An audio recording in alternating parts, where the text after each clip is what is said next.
ಇತ್ತೀಚೆಗೆ ಕೆಲವು ಘಟನೆಗಳ ಬಗ್ಗೆ ನೀವು ಕೇಳಿದಾಗ ಜನರು ಏಕೆ ಹೀಗೆ ಆಗಿದ್ದಾರೆ ಮತ್ತು ಅವರು ಏಕೆ ಹೀಗೆ ಕೆಳಮಟ್ಟಕ್ಕೆ ಹೋಗುತ್ತಿದ್ದಾರೆ ಎಂದು ನೀವು ಆಶ್ಚರ್ಯಪಡುತ್ತೀರಿ, ವಿಶೇಷವಾಗಿ ಅವರ ಸಾಕುಪ್ರಾಣಿಗಳ ವಿಷಯಕ್ಕೆ ಬಂದಾಗ. ಹೌದು, ನಾವು ಈಗ ನಿಮಗೆ ಹೇಳಲಿರುವ ವಿಡಿಯೋವನ್ನು ನೀವು ನೋಡಿದರೆ ನೀವು ಆಘಾತಕ್ಕೊಳಗಾಗದೆ ಇರಲು ಸಾಧ್ಯವಾಗುವುದಿಲ್ಲ. ಇದಲ್ಲದೆ ಹುಡುಗಿಯರು ಹೀಗೆ ಆಗಿದ್ದಾರೆ ಎಂದು ಹೇಳಲು ನಿಮಗೆ ಸಾಧ್ಯವಾಗುವುದಿಲ್ಲ.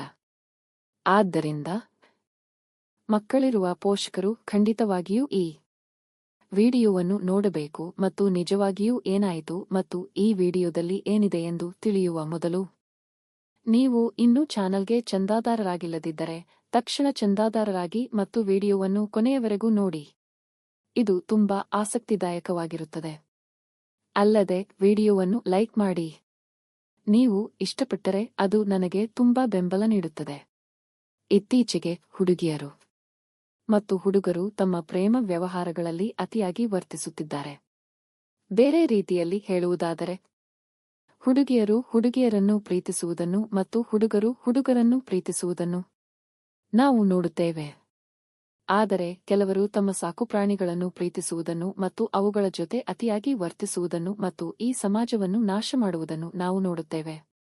ಆದರೆ ನಾವು ನಿಜವಾದ ಕತೆಗೆ ಹೋದರೆ, ಅಹಮದಾಬಾದ್ನಲ್ಲಿ ಎಲ್ಲರಂತೆ ವಾಸಿಸುವ ಒಂದು ಕುಟುಂಬವಿದೆ. ಆ ಕುಟುಂಬದಲ್ಲಿ ಪರಿಚಯದ 2ನೇ ವರ್ಷದ ವಿದ್ಯಾರ್ಥಿನಿ ಓದುತ್ತಿದ್ದಾಳೆ. ಒಬ್ಬ ಹುಡುಗಿಯೂ ಇದ್ದಳು. ಅವಳ ಹೆಸರು ರಾಣಿ ಮತ್ತು ಆ ಹುಡುಗಿಗೆ ಅವಳದೇ ಆದ ಹೆಸರು ಇತ್ತು. ಅವಳು ತನ್ನ ಹೆತ್ತವರೊಂದಿಗೆ ಸಂತೋಷದಿಂದ ವಾಸಿಸುತ್ತಿದ್ದಳು, ಚೆನ್ನಾಗಿ ಮತ್ತು ಯಾವುದೇ ಸಮಸ್ಯೆಗಳಿಲ್ಲದೆ ಓದುತ್ತಿದ್ದಳು. ಆದಾಗ್ಯೂ 5 ವರ್ಷಗಳ ಹಿಂದೆ ರಾಣಿಯ ತಂದೆ ಅವಳಿಗೆ ಜರ್ಮನ್ ಶೆಫರ್ಡ್ ಎಂಬ ನಾಯಿಯನ್ನು ಉಡುಗೊರೆಯಾಗಿ ನೀಡಿದರು. ಅವರು 5 ವರ್ಷಗಳಿಂದ ಒಟ್ಟಿಗೆ ಇರುವುದರಿಂದ ಅವರ ಸಾಕುನಾಯಿ ಅವರ ಕುಟುಂಬದ ಸದಸ್ಯರಾಗಿದ್ದಾರೆ. ಇತ್ತೀಚಿನ ದಿನಗಳಲ್ಲಿ ಅನೇಕ ಜನರು ತಮ್ಮ ಸಾಕುಪ್ರಾಣಿಗಳನ್ನು ಕುಟುಂಬದ ಸದಸ್ಯರಂತೆ ನೋಡಿಕೊಳ್ಳುತ್ತಿದ್ದಾರೆ. ವಾಸ್ತವವಾಗಿ ಸಾಕುಪ್ರಾಣಿಯನ್ನು ಕುಟುಂಬದ ಸದಸ್ಯರಂತೆ ನೋಡಿಕೊಳ್ಳುವುದರಲ್ಲಿ ಯಾವುದೇ ತಪ್ಪಿಲ್ಲ. ರಾಣಿಯ ಮನೆಯಲ್ಲಿ ಎಲ್ಲರೂ ನಾಯಿಯನ್ನು ಬಹಳವಾಗಿ ನೋಡಿಕೊಳ್ಳುತ್ತಿದ್ದರು. ರಾಣಿ ತನ್ನ ಸಾಕುನಾಯಿಗೆ ತುಂಬಾ ಹತ್ತಿರವಾಗಿದ್ದಳು. ಅವಳು ಅದನ್ನು ಒಂದು ಕ್ಷಣವೂ ಬಿಡುತ್ತಿರಲಿಲ್ಲ. ಆದಾಗ್ಯೂ ಎಲ್ಲಾ ಮಕ್ಕಳಂತೆ ರಾಣಿಗೆ ನಾಯಿಯ ಬಗ್ಗೆ ತುಂಬಾ ಪ್ರೀತಿ ಇತ್ತು. ಆದರೆ ಅವಳ ಹೆತ್ತವರು ಅದರ ಬಗ್ಗೆ ಹೆಚ್ಚು ಕಾಳಜಿ ವಹಿಸಲಿಲ್ಲ. ಆದಾಗ್ಯೂ ದಿನಗಳು ಕಳೆದಂತೆ ನಾಯಿಯೊಂದಿಗಿನ ರಾಣಿಯ ಸಂಬಂಧವೂ ಆಳವಾಯಿತು. ರಾಣಿ ನಾಯಿ ಇಲ್ಲದೆ ಎಲ್ಲಿಗೂ ಹೋಗುತ್ತಿರಲಿಲ್ಲ ಎಂದು ಹೇಳಲಾಗುತ್ತದೆ. ಅವಳು ಎಲ್ಲಿಗೆ ಹೋದರೂ ತನ್ನ ಸಂಬಂಧಿಕರ ಮನೆಗಳಿಗೆ, ಪಾರ್ಟಿಗಳಿಗೆ, ಸಮಾರಂಭಗಳಿಗೆ ಮತ್ತು ರಾಣಿಗೆ ರಜೆ ಅಥವಾ ವಿಶೇಷ ಸಂದರ್ಭ ಬಂದಾಗಲೆಲ್ಲ ಅವಳು ತನ್ನ ಸಾಕು ನಾಯಿಯನ್ನು ತನ್ನೊಂದಿಗೆ ಕರೆದುಕೊಂಡು ಹೋಗುತ್ತಿದ್ದಳು. ಅವಳು ಸುತ್ತಲೂ ಇದ್ದಾಗಲೆಲ್ಲ ತನ್ನ ನಾಯಿಯೊಂದಿಗೆ ಆಟವಾಡುತ್ತಿದ್ದಳು ಮತ್ತು ರಾತ್ರಿಯೂ ಸಹ ತನ್ನ ನಾಯಿಯೊಂದಿಗೆ ಮಲಗುತ್ತಿದ್ದಳು. ಜಗಳ ಶುರುವಾಯಿತು ಮತ್ತು ರಾಣಿಯ ಹೆತ್ತವರು ಇದನ್ನು ನೋಡಿಕೊಳ್ಳುವುದನ್ನು ನಿಲ್ಲಿಸಿದರು. ಇದು ಸಾಮಾನ್ಯ ಎಂದು ಭಾವಿಸಿದರು. ಆದಾಗ್ಯೂ 5 ವರ್ಷಗಳಿಂದ ನಾಯಿಯೊಂದಿಗೆ ವಾಸಿಸುತ್ತಿದ್ದ ರಾಣಿ ದೊಡ್ಡವಳಾದಳು ಮತ್ತು ಇಂಟರ್ಮೀಡಿಯೇಟ್ 2ನೇ ವರ್ಷವನ್ನು ಪ್ರವೇಶಿಸಿದಳು. ಆ ಸಮಯದಲ್ಲಿ ರಾಣಿಗೆ ತನ್ನ ನಾಯಿಯ ಮೇಲಿನ ಪ್ರೀತಿ ಇನ್ನಷ್ಟು ಹೆಚ್ಚಾಯಿತು. ಆದಾಗ್ಯೂ ಆ ಪ್ರೀತಿ ಸಾಕುಪ್ರಾಣಿಗಳ ಮೇಲೆ ತೋರಿಸುವ ಪ್ರೀತಿಯಲ್ಲ, ಬದಲಾಗಿ ಒಬ್ಬ ಹುಡುಗಿ ಹುಡುಗನ ಮೇಲೆ ಹೊಂದಿರುವ ಪ್ರೀತಿಯಂತಿತ್ತು. ಅವಳು ನಾಯಿಯನ್ನು ಮದುವೆಯಾಗಲು ಸಹ ಬಯಸಿದ್ದಳು.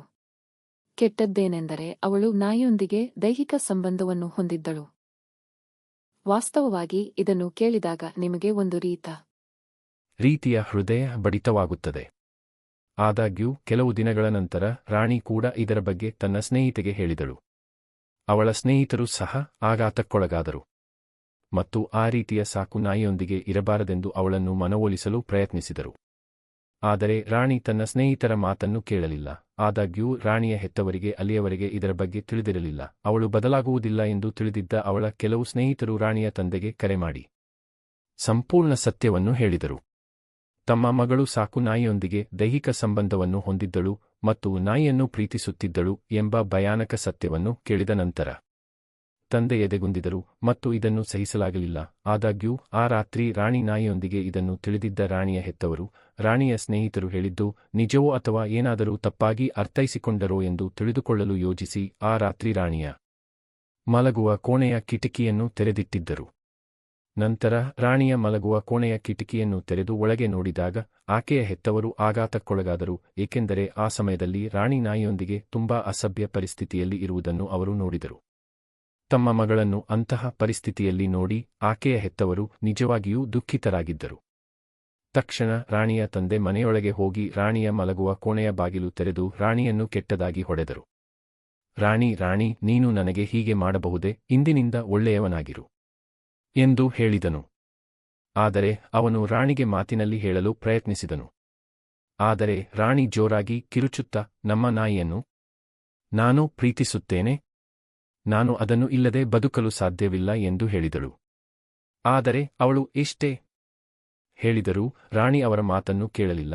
ಆಕೆಯ ಹೆತ್ತವರು ತಕ್ಷಣ ನಾಯಿಯನ್ನು ಒಂದು ಗೋಗೆ ನೀಡಿದರು. ಆದರೆ ನಾಯಿಯನ್ನು ನಾಯಿ ಆಶ್ರಯಕ್ಕೆ ಕಳುಹಿಸಿದಾಗಿನಿಂದ ರಾಣಿ ಮನೆಯಲ್ಲಿ ಒಬ್ಬಂಟಿಯಾಗಿದ್ದಳು. ರಾಣಿ ಇನ್ನಷ್ಟು ಖಿನ್ನತೆಗೆ ಒಳಗಾದಳು. ಅವಳು ಸರಿಯಾಗಿ ತಿನ್ನಲಿಲ್ಲ, ಅವಳು ತನ್ನ ಹೆತ್ತವರೊಂದಿಗೆ ಮಾತನಾಡಲಿಲ್ಲ.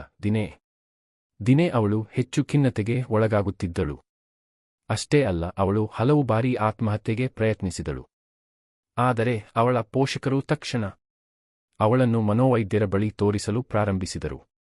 ಅವಳು ಮಾನಸಿಕ ಸಮಸ್ಯೆಗಳಿಂದ ಬಳಲುತ್ತಿದ್ದರಿಂದ ಮನೋವೈದ್ಯರು ಸಹ ಅವಳಿಗೆ ಚಿಕಿತ್ಸೆ ನೀಡಲು ಪ್ರಾರಂಭಿಸಿದರು.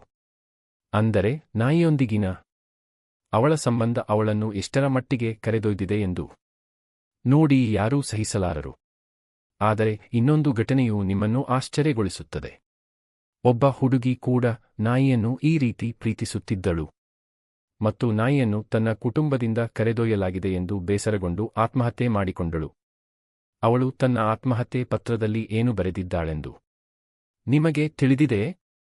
ಆದರೆ ನಿಜವಾದ ಕಥೆಯೆಂದರೆ, ಕವಿತಾ ಎಂಬ 24 ವರ್ಷದ ಹುಡುಗಿ ತನ್ನ ಹೆತ್ತವರೊಂದಿಗೆ ತಮಿಳುನಾಡಿನಲ್ಲಿ ವಾಸಿಸುತ್ತಿದ್ದಳು. ಕವಿತಾಗೆ ಒಂದು ಸಾಕು ನಾಯಿಯೂ ಇತ್ತು. ನಾಯಿಯ ಹೆಸರು ಸೀಸರ್. ಕವಿತಾ ತನ್ನ ಸಾಕು ನಾಯಿಯ ಮೇಲೆ ಅಪಾರ ಪ್ರೀತಿಯನ್ನು ತೋರಿಸುತ್ತಿದ್ದಳು. ಕವಿತಾ ತನ್ನ ನಾಯಿಯನ್ನು ಎಷ್ಟು ಪ್ರೀತಿಸುತ್ತಿದ್ದಳು ಎಂದು ನಿಮಗೆ ತಿಳಿಯುತ್ತದೆ. ಒಂದು ರಾತ್ರಿ ಜೋರಾದ ಗುಡುಗು ಮತ್ತು ಮಿಂಚಿನೊಂದಿಗೆ ಭೀಕರ ಮಳೆ ಸುರಿಯಿತು.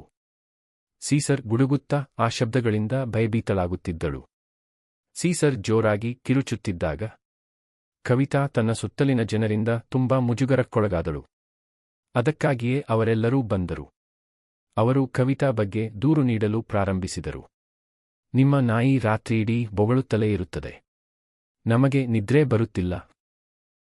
ಇದು ನಿಮ್ಮ ನಾಯಿಯನ್ನು ಶಾಂತವಾಗಿಡಲು ಮತ್ತು ಕವಿತಾ ಅವರ ತಂದೆ ತುಂಬಾ ಕೆಟ್ಟದಾಗಿ ವಾಸಿಸುತ್ತಿದ್ದೀರಿ. ತಂದೆಯ ಮಾತುಗಳು. ನಾಯಿಮರಿ ತನ್ನನ್ನು ತಾನೇ ಪ್ರೀತಿಸುತ್ತಿರಲಿಲ್ಲ.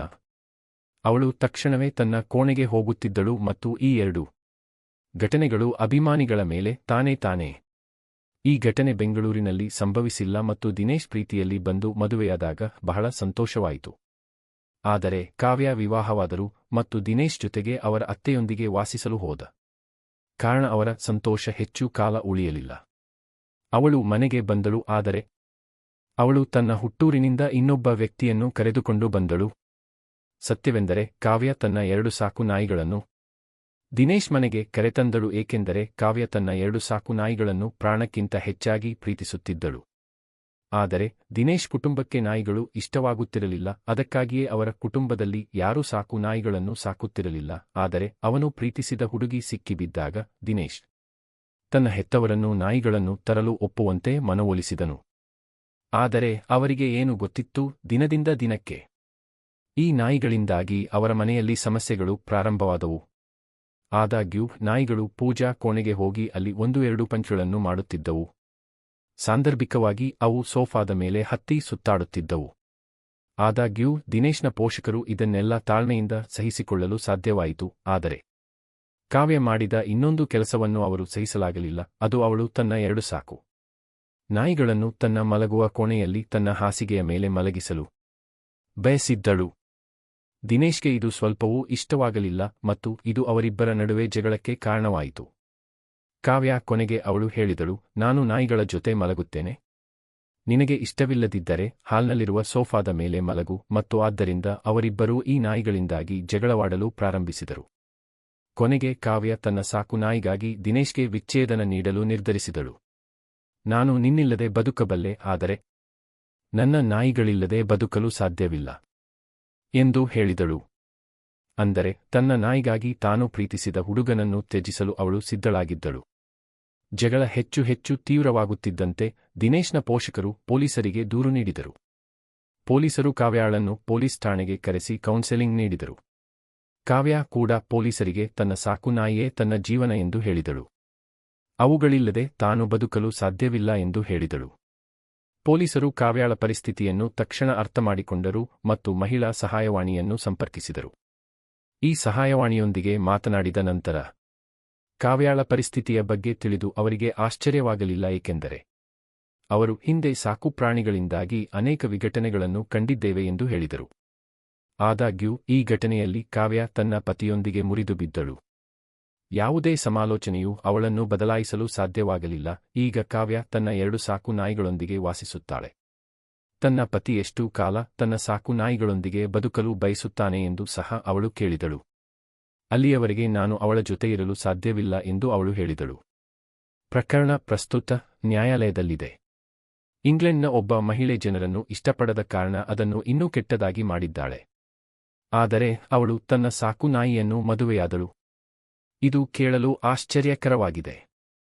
ಸಾಕು ಪ್ರಾಣಿಗಳನ್ನು ಸಾಕುವುದು ತಪ್ಪಲ್ಲ, ಅವುಗಳನ್ನು ಪ್ರೀತಿಸುವುದು ತಪ್ಪಲ್ಲ. ಆದರೆ ಪ್ರಾಣಿಗಳನ್ನು ಮನುಷ್ಯರಂತೆ ಪ್ರೀತಿಸುವುದು ಸರಿಯಲ್ಲ. ಅವುಗಳಿಗೆ ಬೇಕಾದ ತಪ್ಪಲ್ಲ. ಆದರೆ ಪ್ರಾಣಿಗಳನ್ನು ಮನುಷ್ಯರಂತೆ ಪ್ರೀತಿಸುವುದು ಸರಿಯಲ್ಲ. ಅವುಗಳಿಗೆ ಬೇಕಾದ ಆದ್ಯತೆ ನೀಡಿದರೆ ಸಾಕು. ಆದರೆ ಅವು ಕೂಡ ಮನುಷ್ಯರೇ ಎಂಬಂತೆ ಅವುಗಳನ್ನು ಹೆಚ್ಚು ನಡೆಸಿಕೊಳ್ಳುವುದು ಸರಿಯಲ್ಲ. ಆದ್ದರಿಂದ ಯಾರಾದರೂ ಸಾಕು ನಾಯಿಗಳನ್ನು ಸಾಕಬಹುದು, ಆದರೆ ಅವರ ಜೀವನವನ್ನು ಹಾಳು ಮಾಡುವ ರೀತಿಯಲ್ಲಿ ಅದನ್ನು ಮಾಡಬೇಡಿ. ಸ್ನೇಹಿತರೆ, ನಿಮ್ಮಲ್ಲಿ ಅಂತಹ ಸಾಕು ಪ್ರಾಣಿಗಳನ್ನು ಪ್ರೀತಿಸುವ ಜನರಿದ್ದರೆ ತಕ್ಷಣ ಅವರ ಮೇಲೆ ಕಣ್ಣಿಡಿ, ಏಕೆಂದರೆ ಅವರ ಆಲೋಚನೆಗಳು ಏನೆಂದು ನಿಮಗೆ ತಿಳಿದಿರುವುದಿಲ್ಲ. ಆದ್ದರಿಂದ ನೀವು ಯಾವಾಗಲೂ ಈ ವಿಷಯದಲ್ಲಿ ಅವರ ಮೇಲೆ ಕಣ್ಣಿಟ್ಟಿರಬೇಕು. ನಿಮ್ಮಲ್ಲಿ ಈ ವ್ಯಕ್ತಿಯನ್ನು ಇಷ್ಟಪಡುವ ಯಾರಾದರೂ ಇದ್ದರೆ ಖಂಡಿತವಾಗಿಯೂ ಈ ವಿಡಿಯೋವನ್ನು ಅವರೊಂದಿಗೆ ಹಂಚಿಕೊಳ್ಳಿ. ನೀವು ವಿಡಿಯೋವನ್ನು ಇಷ್ಟಪಟ್ಟರೆ ಅದನ್ನು ಇಷ್ಟಪಡಿ, ಹಂಚಿಕೊಳ್ಳಿ ಮತ್ತು ಚಾನಲ್ಗೆ ಚಂದಾದಾರರಾಗಲು ಮರೆಯಬೇಡಿ. ನಾನು ಮತ್ತೊಂದು ಆಸಕ್ತಿದಾಯಕ ವಿಡಿಯೋದೊಂದಿಗೆ ನಿಮ್ಮ ಮುಂದೆ ಇರುತ್ತೇನೆ. ಈ ವಿಡಿಯೋವನ್ನು ವೀಕ್ಷಿಸಿದ್ದಕ್ಕಾಗಿ ಧನ್ಯವಾದಗಳು.